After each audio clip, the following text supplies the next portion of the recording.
Probably not. 25 to 28 or whatever. No, she's just more in charge now. I do what she says.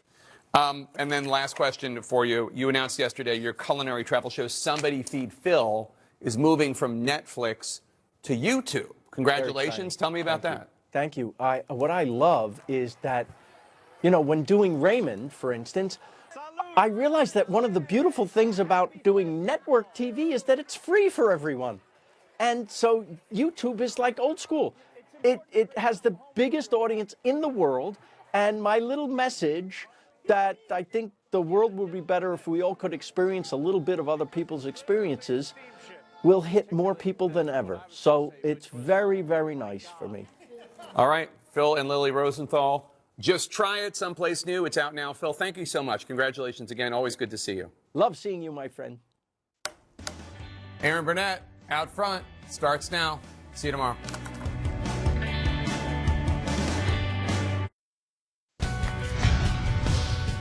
Out front next, the breaking news. The top Trump official who resigned over the war is speaking out just now for the first time, saying tonight Iran was not on the verge of a nuclear weapon, questioning the intelligence that President Trump is getting from Israel. Much more on that ahead. As Iran is out for revenge, Saudi Arabia and Qatar are under attack tonight, as the French president says flat out he is not helping Trump in the war. And a rising star in the Democratic Party. She just won a major race running an ad with the punchline, F. Trump, says she wants to get rid of Chuck Schumer, the Illinois lieutenant governor. Julana Stratton is our guest. Let's go out front. And good evening, I'm Aaron Burnett, and welcome to a special edition of Out Front, the war with Iran. The breaking news, no imminent threat. Trump's now former top counterterror official who just quit because of the war with Iran has just broken his silence just moments ago, talking about Iran, saying that the country posed no imminent threat to the United States. Was Iran on the verge of getting a nuclear weapon? No, they weren't, 3 weeks ago when this started, and they weren't in June either. I mean, the Iranians have had a religious ruling, a fatwa, against actually developing a nuclear weapon since 2004. That's been in place since 2004. That's available in the public sphere. But then also we had no intelligence to indicate that that fatwa was being disobeyed or it was on the cusp of being lifted. Kent continuing to say that there was no intelligence that Iran was prepared to launch a quote-unquote big sneak attack. Well, it comes as the war is escalating every day. And tonight, Iran hitting new targets, causing extensive damage, striking after the U.S. and Israel attacked its oil and gas production facilities, which is a first, crossing a new line in the war. Now, the response. Several Iranian missiles just intercepted over Riyadh and Saudi Arabia near the site of a major meeting between officials in the region. Now, according to our Nick Robertson, who is in Riyadh tonight, the interceptors were fired from the center of the capital in Riyadh, which he says is unprecedented, right? Prior strikes have been outside to the airbase, the Prince Sultan Air Base. Now, debris from one of the intercepts falling near a refinery. And now a natural gas site has been hit by a number of missiles in Qatar. Qatar saying that the attack from Iran caused major damage, warning that it is yet another escalation. And the growing attacks have now sent the price of oil to more than $110 a barrel as the conflict grows on the 19th day of the war. And yes, the Strait of Hormuz is still closed to U.S. ships. President Trump is finding himself more isolated. Just listen today to the French President Emmanuel Macron. France did not choose this war. We are not a party to the conflict. Therefore, France will under no circumstances take part in operations to open or liberate the Strait of Hormuz.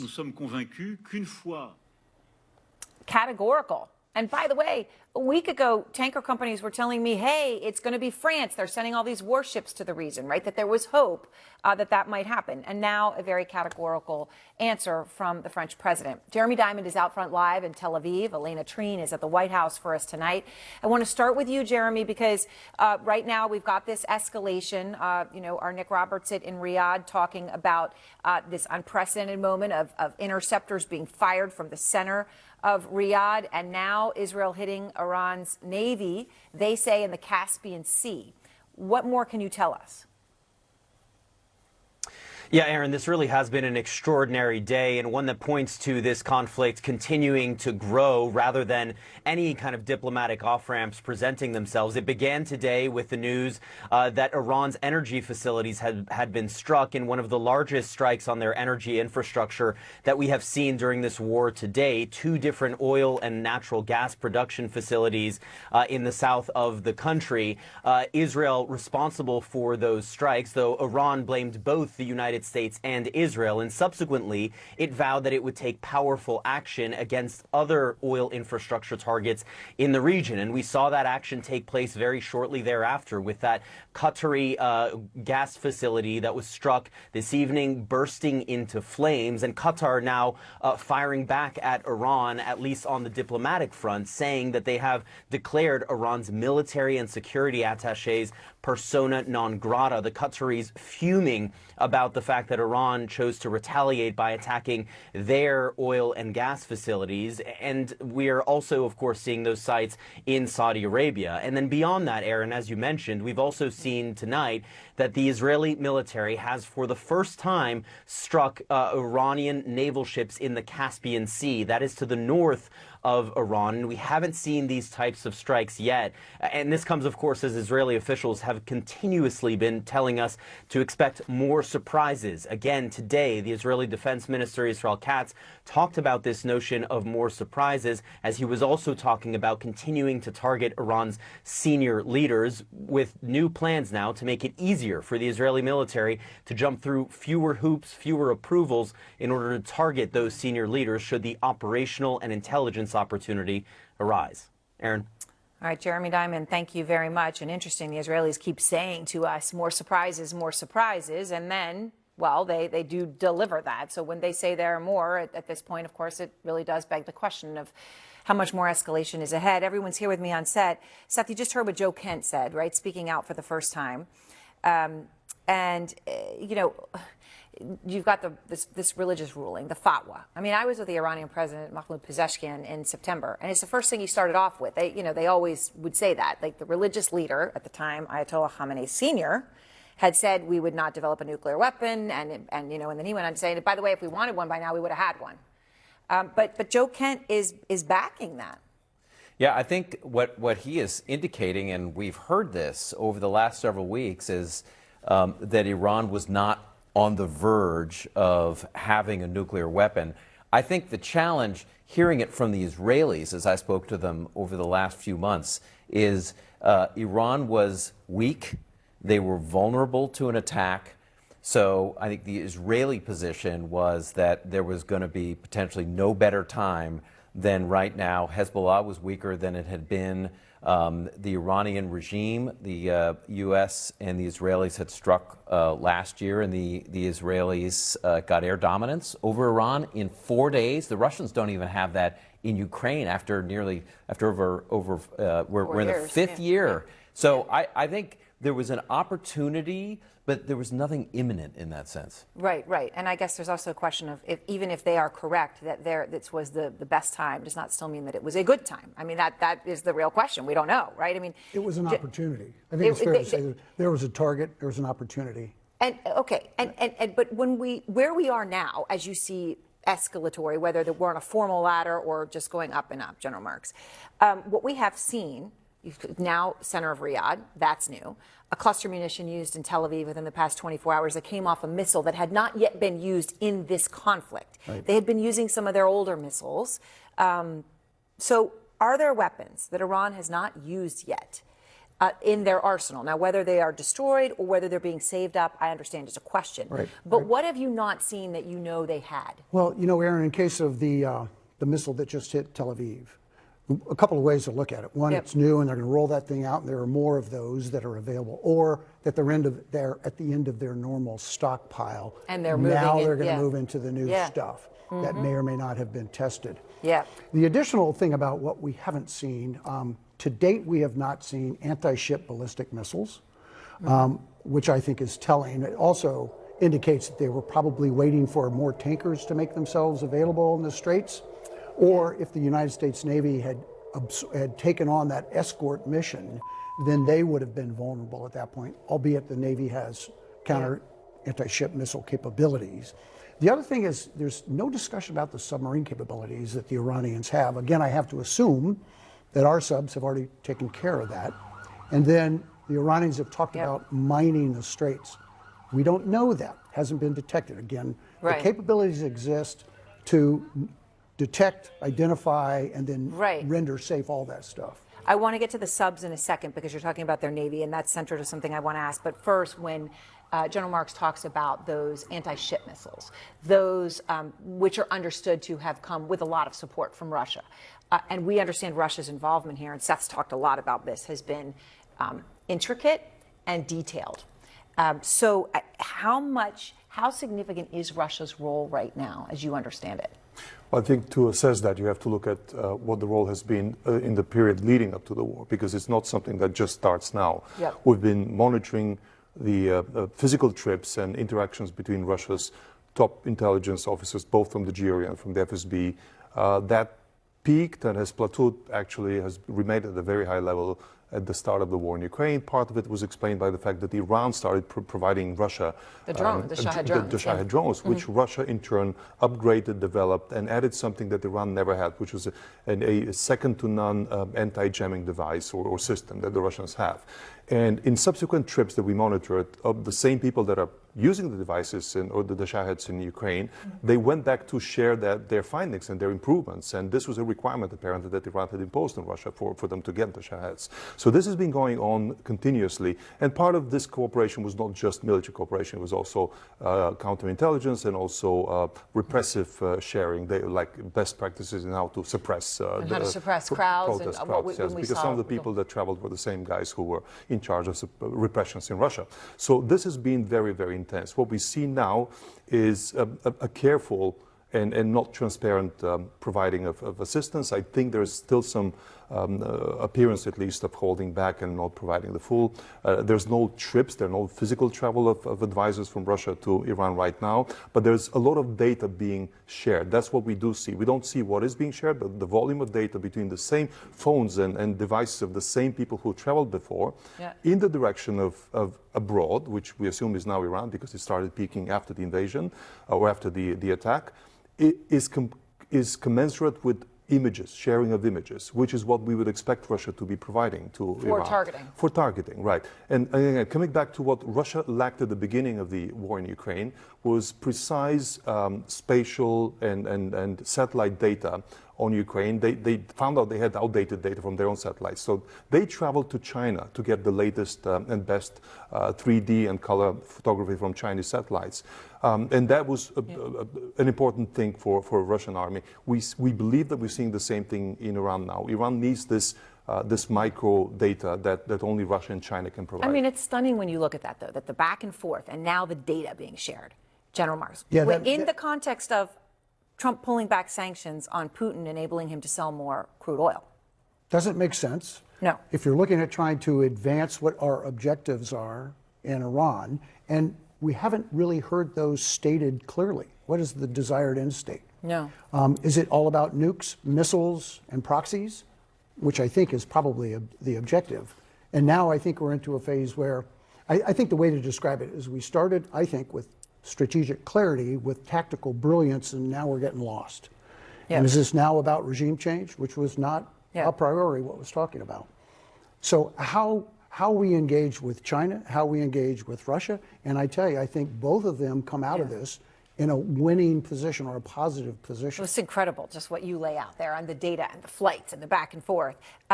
You mentioned the subs, okay? The subs, Iranian subs. Now, Seth, this is a question because when General Marks is saying, well, where are those subs and are they still there? Well, an Israeli source told CNN today that Israel had struck Iranian naval assets in the Caspian Sea, okay? Now, 11 days ago, Trump said this. We wiped out their Navy. Their Navy is now at the bottom of the sea. Now, we wiped out their Navy. The Navy's now at the bottom of the sea. But today, 11 days later, Israel's saying they're still striking Iranian naval assets.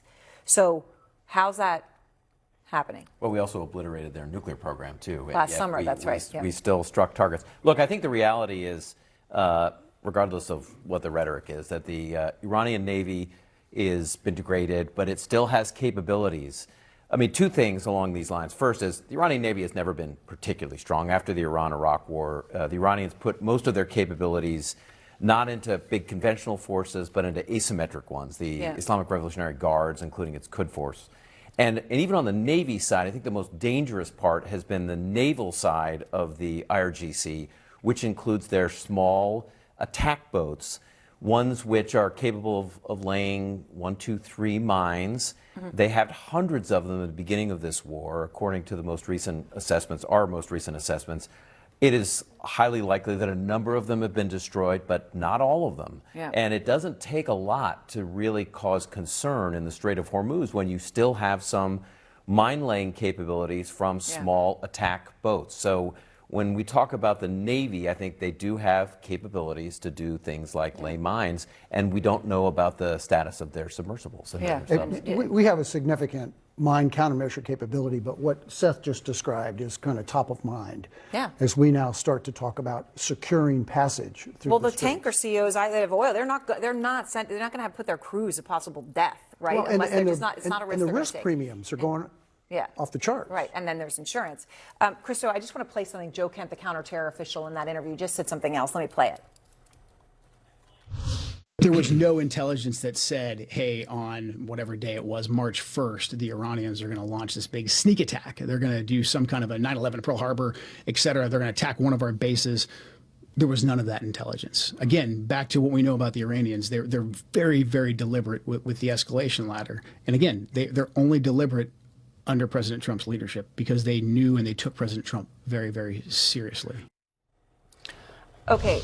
Christo, I'm just curious because this is the head of counterterror for the United States. He just stepped aside. He's saying these things about Trump. You have NATO not backing Trump. You have Emmanuel Macron, who is sort of maybe out there as would he consider when others hadn't, categorically saying, no, we are not with you. Okay. How does Putin see Trump right now? Well, it's not a one-dimensional consequence for Putin at the moment. We have to be careful and not to assume that all of this is helping him. What is helping him clearly is the oil price. I mean, most of the Russian economists, in the privacy of their kitchens, were expecting that the Russian economy will collapse before the end of this year, in a way that they would not be able to maintain and sustain the war effort in Ukraine. Now that has changed because suddenly there's this booster injection, right? But a second reason for Putin to be happy is obviously the further division in the West and in NATO that was again accelerated through this non-coordinated attack on Iran, which may have been an opportunistic choice, but not coordinated and therefore not necessarily strategically right.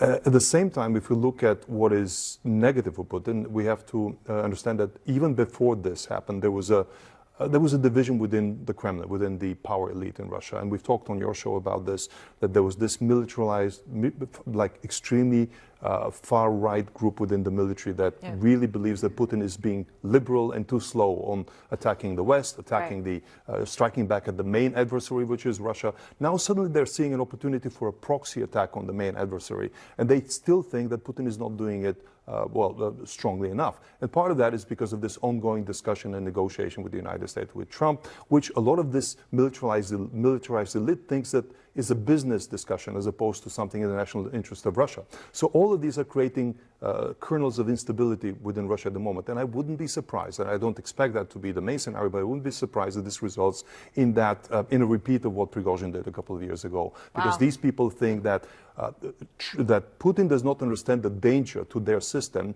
that what has happened in Iran is signifying. That's an incredible thing to say. Prigozhin, of course, was the general who marched on Moscow and ended up dead in a plane crash not long thereafter. Out front next, our breaking news coverage continues. We're going to talk to a former member of Trump's Iran negotiating team. He wrote 4 days before the war that Iran did not pose an imminent threat to the United States and that the Strait of Hormuz would be compromised by a war. He's our guest next. And Iran confirming its intelligence chief was killed by Israel. That is the third Iranian assassination in 2 days. So how is Israel able to do this? And the Pentagon turning to 5,000-pound bombs, they say, to try and secure the Strait of Hormuz. But is this really all just going to end up with American soldiers on the ground. Predicting all 63 games of March Madness? The odds are 1 in 9.2 quintillion, even with basketball knowledge. Still, 1 in 120 billion. Kalshi is introducing the $1 billion Perfect Bracket Contest. Free to enter with no deposit or trading requirement. And we know the odds aren't in your favor. That's why we're also giving away $1 million guaranteed to the top scoring bracket. Submit your bracket exclusively on Kalshi. Wow, what is this place? The RealReal is the destination for authenticated luxury resale. They make it simple to sell what you have so you can shop what you really want. Can you believe my old owner paid retail for me when she could have just gone to the RealReal? Shop and sell with the RealReal, where the fashion speaks for itself.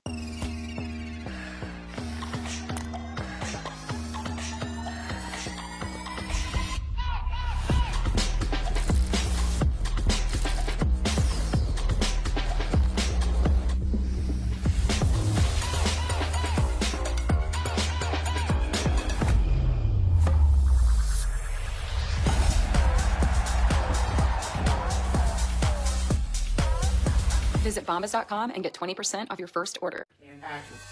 I demand a lot of my body. I'm a singer, I'm a dancer, I'm an actor, and I want to make the most of every single day. I do want to do 8 shows a week on Broadway. I do want to travel. And I know if I want a lot out of my body and out of my mind, my energy, I have to put the right things into my body. Morning! And it gives me such peace of mind to know that I have this really simple and yet trusted way of getting all the nutrition I need. Oh, it's good. This is the moment your hair stops holding you back. You wear it down. And for the first time in a while, you like the way your part is falling. That shift doesn't happen overnight. It comes from sticking with a hair growth routine that works from the inside out. So when the flash flashes, you don't hesitate. You just enjoy the moment, because the difference isn't just in your hair. Start growing today at Nutrafol.com. Precise designs, subtle curves, curated upgrades. Custom configurations create a space that's uniquely timeless, yet distinctly personal. Elevated design for thoughtful living. Thuma.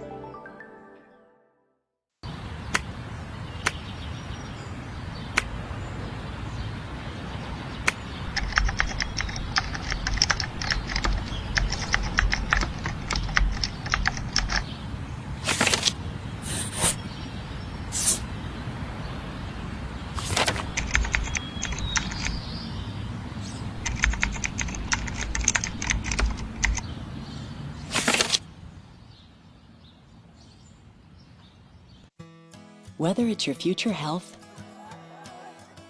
your future income, or your future happiness, becoming an AARP member today can help. Join now for just $11 per year with a 5-year term and get a second membership free. Call or go online to join today, because the younger you are, the more you need AARP.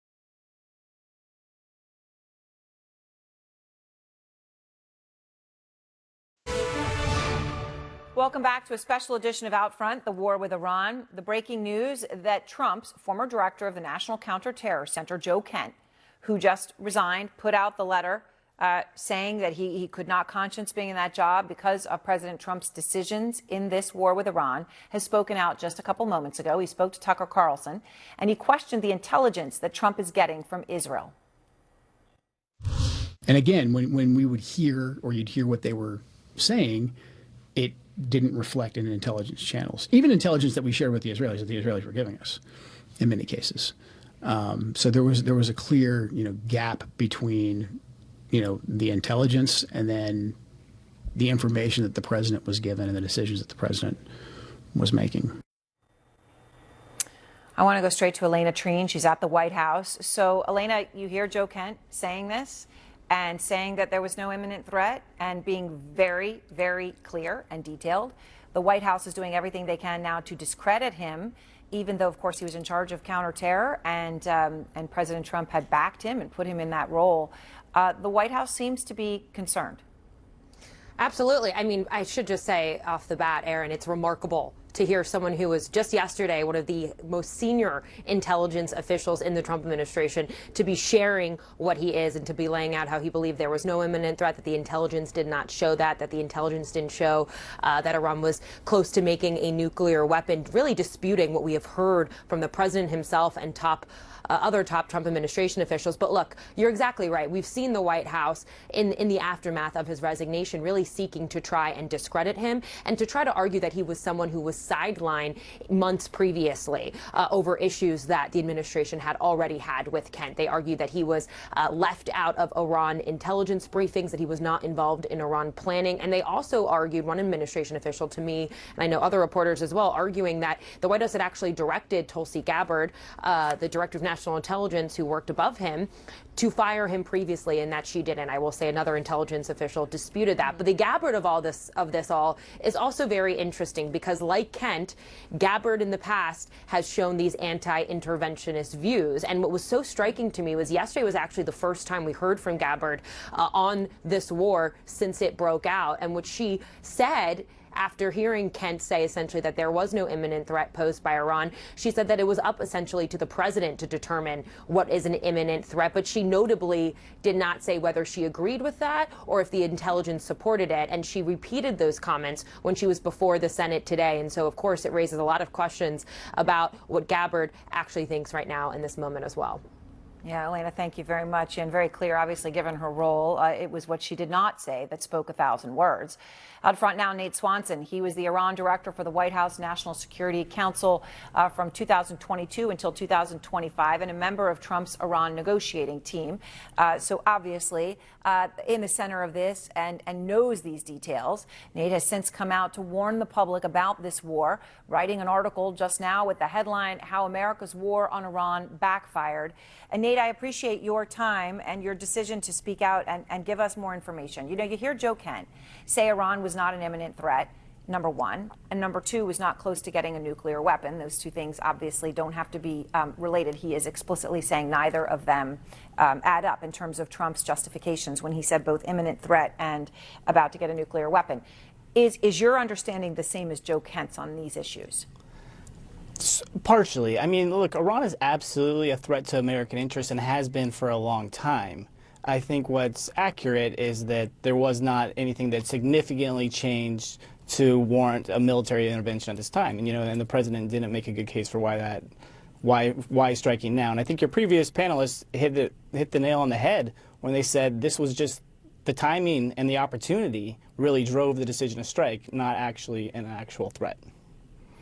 So 4 days before the war, Nate, you wrote an article in Foreign Affairs, and you predicted, as you just said there, you said Iran did not pose an imminent threat to the United States. You also said a war with Iran could last much longer than the White House anticipates. You said the Strait of Hormuz could be compromised and that Iran could attack Gulf countries in retaliation. Well, I go down that list. Check, check, check, check. Okay. So I guess this is a really, really crucial question since you've been in the inside of these rooms, Nate, and you know so many people who are there. Was Trump told about any of these things?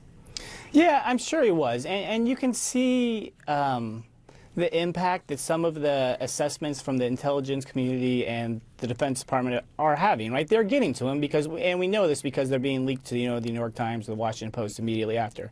I mean, so you can see the impact they're having on him. But I think really what drove his motivation here was this past precedent of basically proving the critics wrong. He did the strikes in June on the Iran's nuclear program. There's no repercussions. He did the Maduro op, no repercussions. Soleimani op, same thing. And so I think there was just this extreme confidence that they could go in, do this strike, and it would be fine. And I just think, and I wrote at the time, that this was really misreading how Iran would react. And I think there was a reason they sought off-ramps in the past, and they weren't going to this time. Yeah, and perhaps an Icarus moment. So Iran's leadership, obviously, you know, even as I know intelligence, the intelligence community still judges the regime to be, you know, present. Certainly, it's very visible that it's still there. But nonetheless, a lot of the leadership has been killed, right? 19 days of strikes, and they have been killed. I want to just play something else Joe Kent just said a moment ago that could be a consequence of that, all of those taking out of individuals. Here he is. Going aggressively after the Ayatollah was the last thing that we ever should have done. Again, like, I'm no fan of the former supreme leader, you know, Ali Khamenei. However, he was moderating their nuclear program. He was preventing them from getting a nuclear weapon. If you take him out, if you kill him aggressively, people are going to rally around that regime. And the next Ayatollah that you get, and I think this is the case by all data that we have with his son, the next Ayatollah that you get is going to be more radical. Do you agree with that? Partially. I mean, we shouldn't mourn Khamenei's death on any front, right? I mean, the guy is responsible for the deaths of Americans, for the deaths of the Israelis, and for, you know, the extreme repression of his own people. So, look, I mean, I don't think we should feel sad about his departure on any front. And he's has 37 years of pursuing just an extremely aggressive foreign policy that's driven Iran into the ground. So that's the case. The problem with him dying right now is not necessarily there's a rally around the flag impact or anything like that. It's just that there was going to be this opportunity when he died for a chance for Iran to chart a new future. You know, he had kept Iran from changing and really from any kind of internal reform, any kind of external reform. And by being a martyr, unfortunately, it's like probably the best thing he ever did for the Islamic Republic is because he is now basically taken the opportunity for reform and delayed it for years by dying in this fashion. So I think that's really unfortunate, and I think it's ultimately hurts the Iranian people who actually wanted legitimate change. And so, you know, it's very unfortunate that this final act of his has helped the Islamic Republic probably more than anything else he did in his entire 37-year tenure. Which is a really incredible thing to say. And just to remind people of the very basics, he was an old man nearing 90. He was not well. And, you know, he was going to die of natural causes at some point in the not too distant future. Hopefully. All right, Nate. Yeah, Nate, thank you very much. I appreciate your time. And next, the breaking news. We've just gotten some new video in. This is Pentagon provided of the U.S. launching new strikes on Iran. Plus, the Pentagon says it intends to keep using its 5,000-pound bombs near the Strait of Hormuz. So they say it's to open it, okay? But let's look at that in detail. What are those bombs actually hitting? What are they doing to the Strait? This is something that no one would have expected even a few months ago. There's new drama here on Capitol Hill tonight. If you received that order, would you have carried it out? Wouldn't you tell your friends back home I'm joining Border Patrol, or some surprise? Here are the 5 things you need to know to start your day. Should kids be allowed on social media? You know, I think a lot of women right now ask that question.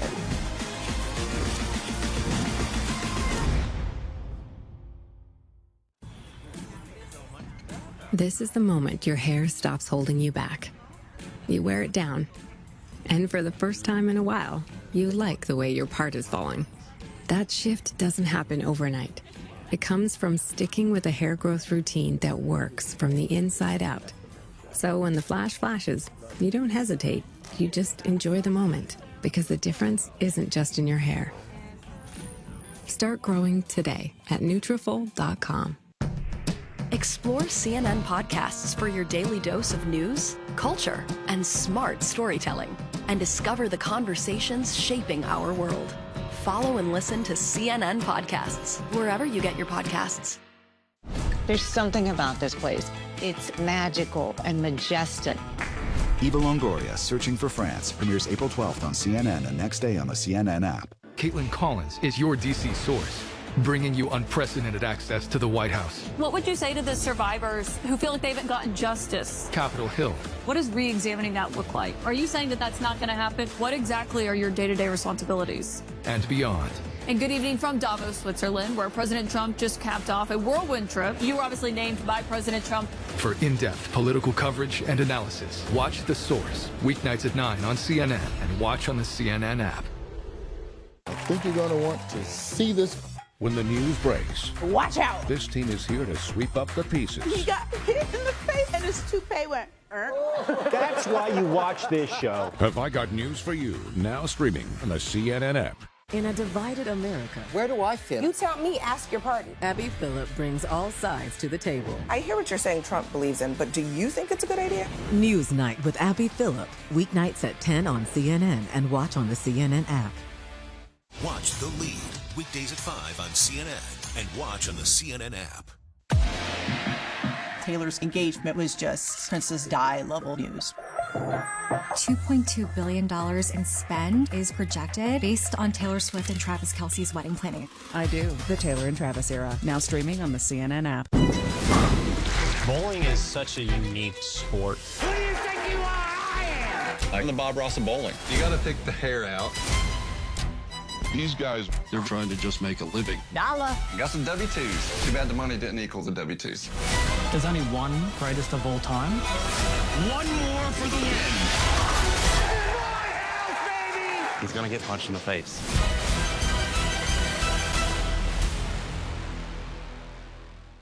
How's your shift going? It's been a lot. Charge clear. We're gonna take care of you.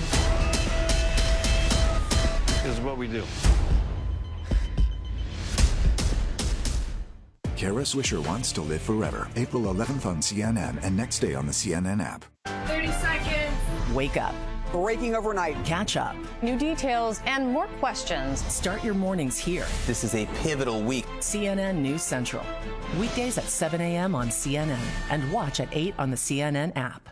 The Arena with Casey Hunt, weekdays at 4 on CNN and watch on the CNN app. Early Start with Rahel Solomon. Weekdays at 5 a.m. on CNN. CNN This Morning with Audie Cornish. Weekdays at 6 a.m. on CNN.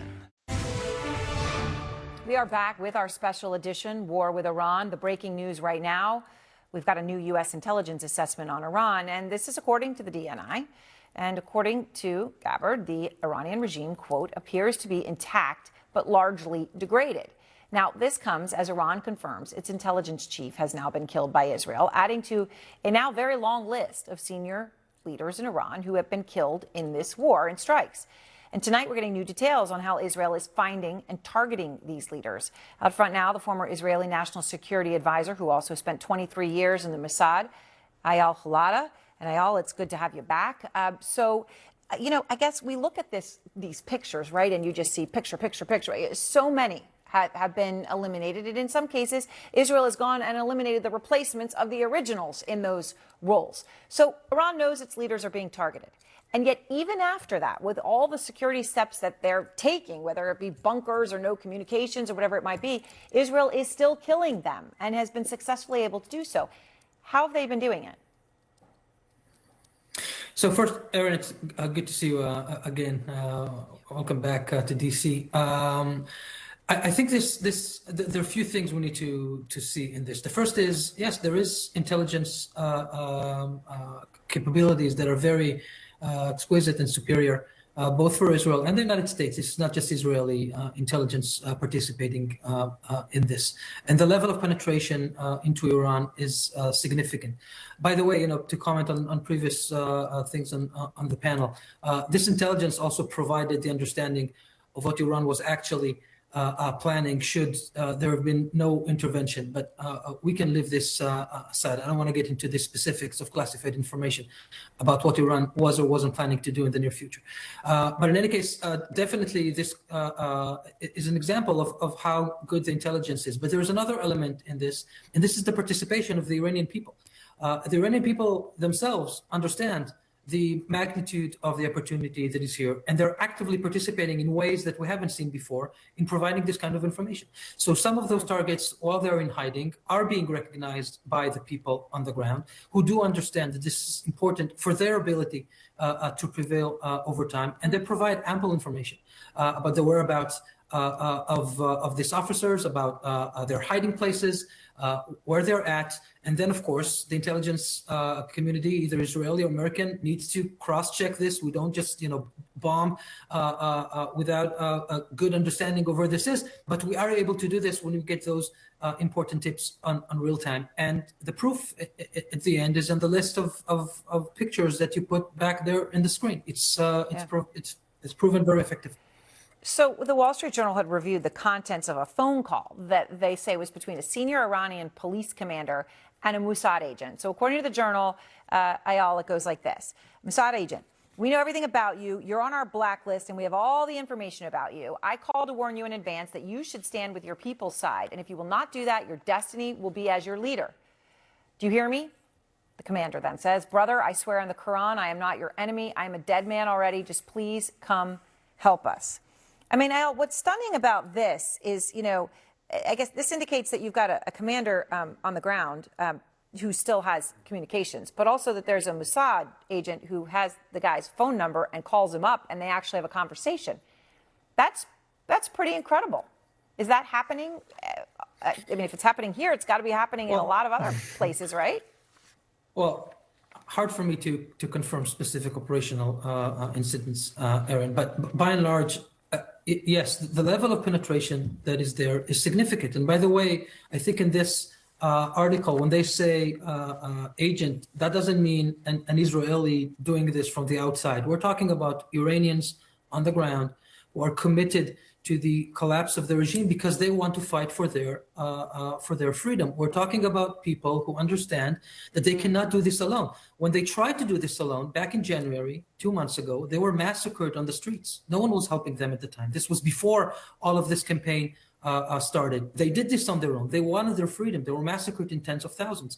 And they're reaching out for help. They've reached out for help with us. They've reached out for help with Washington. They've requested this assistance. And they are participating now actively. In a sense, it is us helping them. This is not the kind of intelligence gathering where the issue is how to recruit them so they can help us give information. They have called for help. And I think this is very genuine. And it's large numbers, and we see this all around. And we see also, if you look at the response of the commander of the police, he also understands what is going on. If we take what was reported at face value, he understands maybe on which side he needs to be, because if there is another round of protest, what would this person do and his friends from the police? Will they again fire at their fellow Iranians on the street, or will they understand that something is really happening? All right, well, Ayal, and this is all very fascinating, especially what you're describing, which obviously is a very significant role of not just all the signals intelligence and all of the technology that Israel has and agents that are Israeli, but Iranians, actual Iranians on the ground. Ayal, thank you so much. It is good to see you again and see you very soon. And the Pentagon, meantime, says it is not letting up on its strikes on the Strait of Hormuz. Are they going to work? Or is this why American soldiers will be on the ground? Magic Wall is next to go through the details here.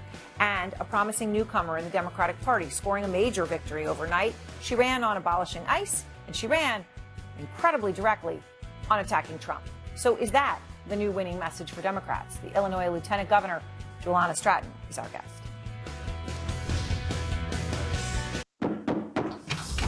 Hello, hello, hello. Sitcoms are back. How's that? Funny, complicated, single. Don't tell my husband. No, she's okay. She's right. Introducing All There Is Live, where I talk to others about grief and loss, and you can join the conversation too. Now streaming at cnn.com/allthereis. You introduce your buddy to DTF St. Louis. He goes on the site and winds up dead. I want to know more. What's going on out here in the suburbs?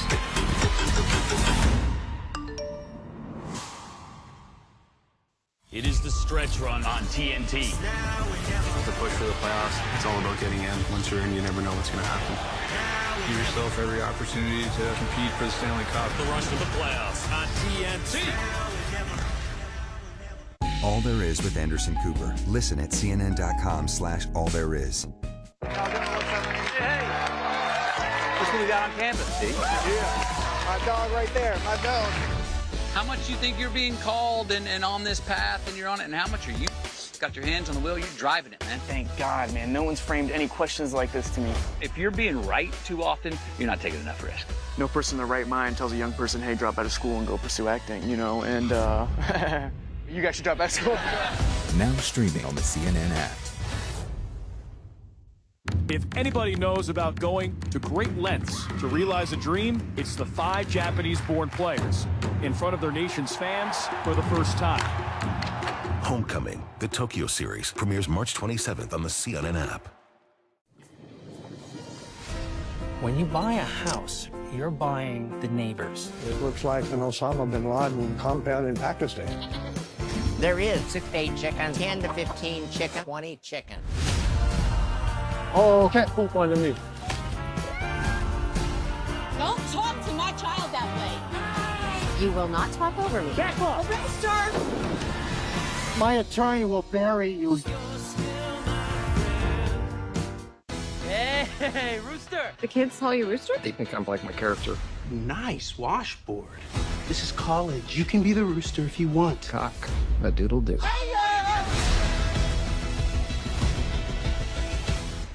The Situation Room, weekday mornings at 10 on CNN and watch on the CNN app. Weeknights on CNN. Tonight on 360. The stories that matter. This whole area is just engulfed in flames. From a trusted voice, Anderson Cooper 360. Weeknights at 8 on CNN. How's your shift going? It's been a lot. This can be very stressful. Charged. Clear. Is every day like this? No comment. We're gonna take care of you, okay? This is what we do.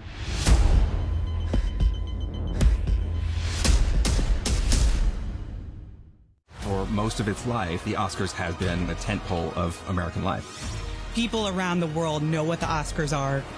Oscar viewership has been on the decline. These days, the struggle for relevance is real. The players now are Apple, Amazon, Netflix. Will Hollywood survive an era of streaming? So the question then is, can the Oscars save it? Hollywood and the Oscars, still golden? Now streaming on the CNN app.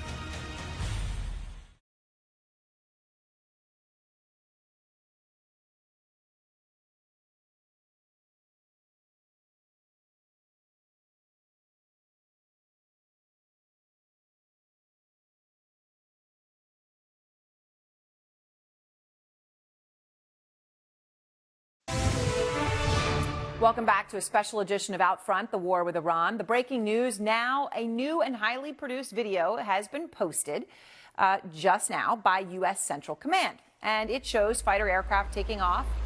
It shows them striking targets. It's almost like out of a movie, as so much of the things they've released have been.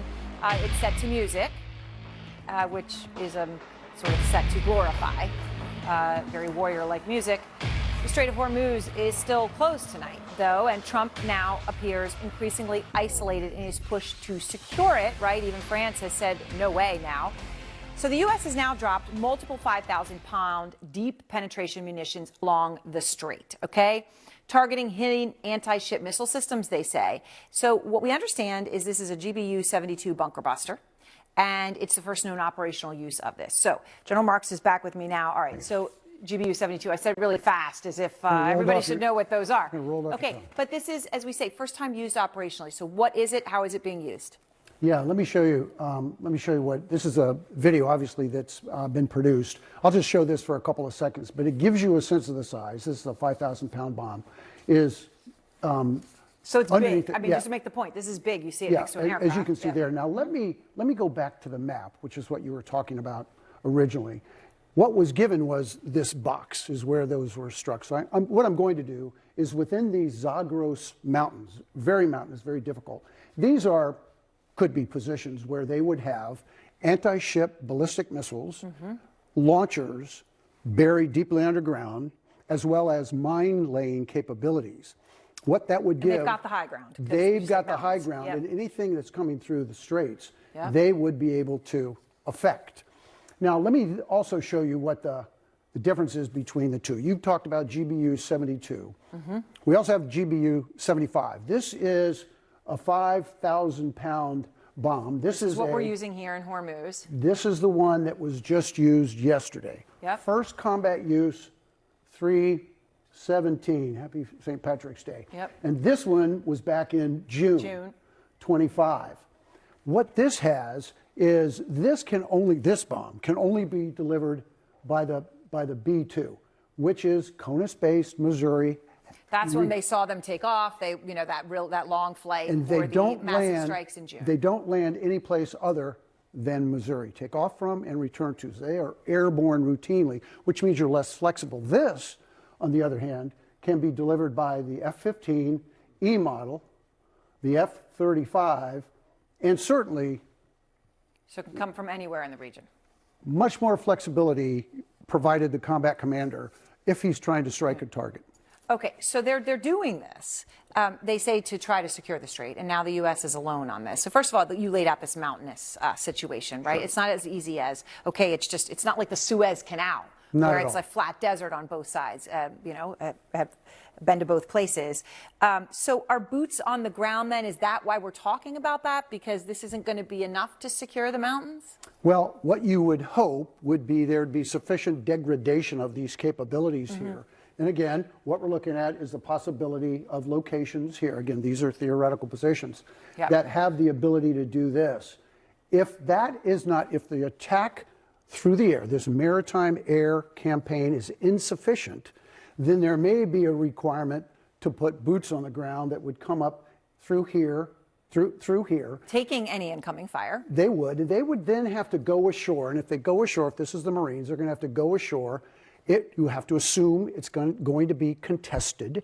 They've got to secure where it is they're landing. That's Bandar Abbas, so it would probably be off to the side over here. Yeah. Once you land there, you conduct what's called artillery raids, where you bring in artillery pieces and you begin firing against these locations. What you want to do, neutralize those and push them back, so you now own a bigger piece of Iran, which then eliminates their ability to fire in on this. That's an incredibly difficult task. The Marines can do that. They know how to do that. But when you start putting boots on the ground, you now have to have the determination. And when you're talking about artillery, I'm thinking Ukraine. I mean, artillery is where you're putting lives at risk. You do. are. And when are you finished? What does the end state look like? Yeah. All right, General Marks, thank you very much. And next, we're going to talk to a rising star in the Democratic Party. Just won a major primary, and she did it by taking on not just Trump, but Chuck Schumer. And she's next. Hello, hello, hello. Sitcoms are back. How's that?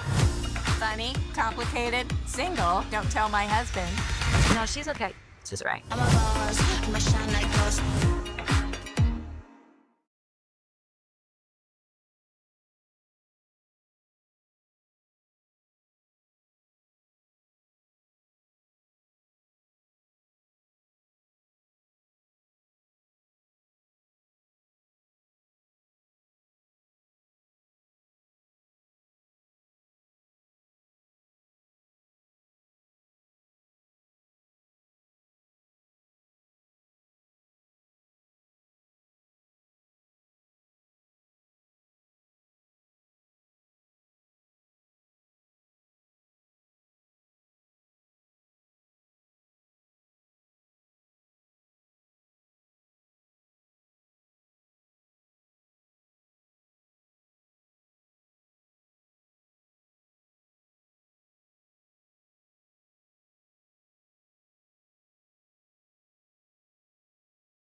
Tonight, a rising star in the Democratic Party who just won a very competitive race by running on a clear message about Donald Trump and his policies.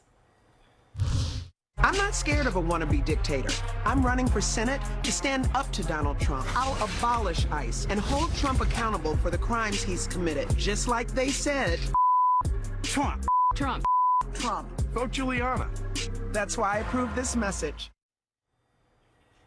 Very direct. And of course, that's the Illinois Lieutenant Governor Juliana Stratton, who will be our guest in just a moment. She beat out the more moderate Democrats in a very closely watched primary overnight.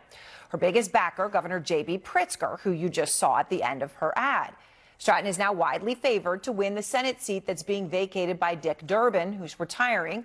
And out front now is the Illinois Lieutenant Governor Juliana Stratton. So thank you so much. I appreciate your time, Juliana. So what does your victory say? When we see that ad, right? You don't mince words. You put it out there. What does that say about where your party is headed?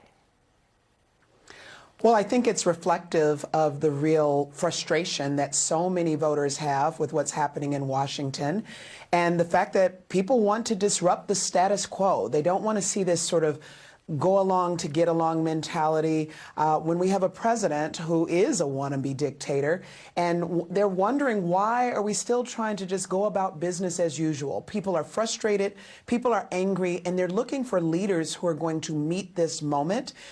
They want to know that somebody's going to go to the mat fighting for them, and that's what I heard almost consistently as I traveled every corner of the state.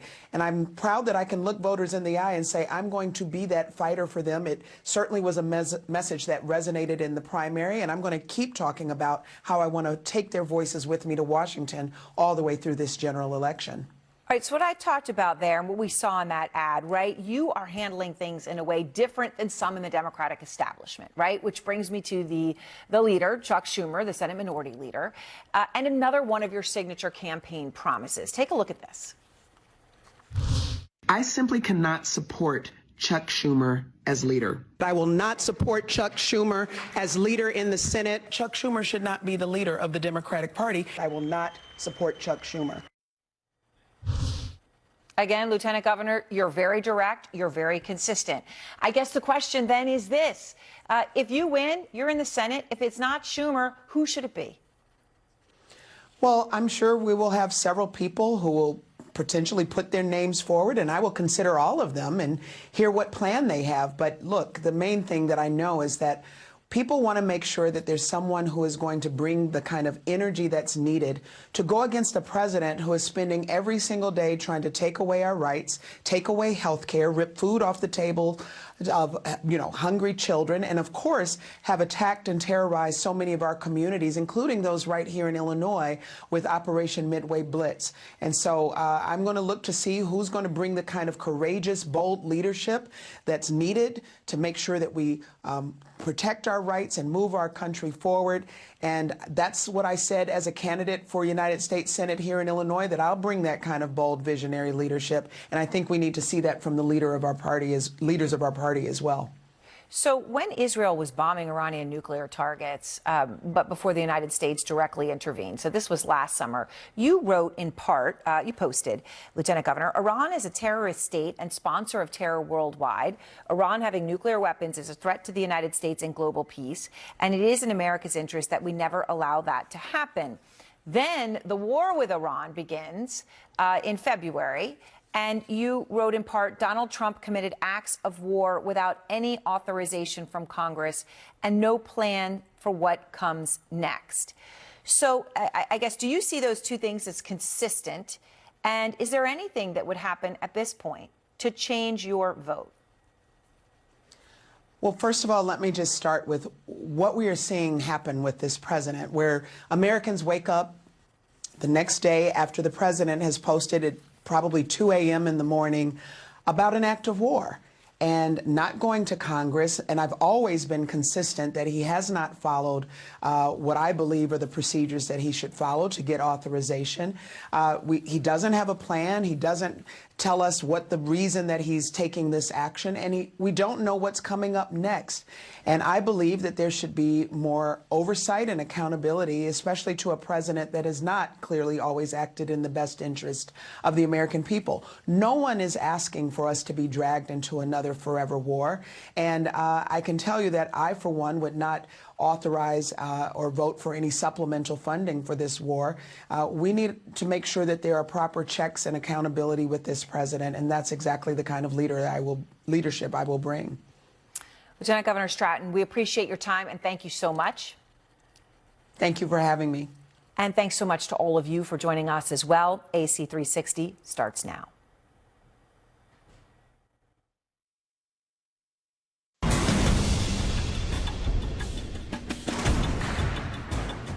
And good evening. Topping tonight's CNN Global War coverage from the newsroom, new and rare Iranian strikes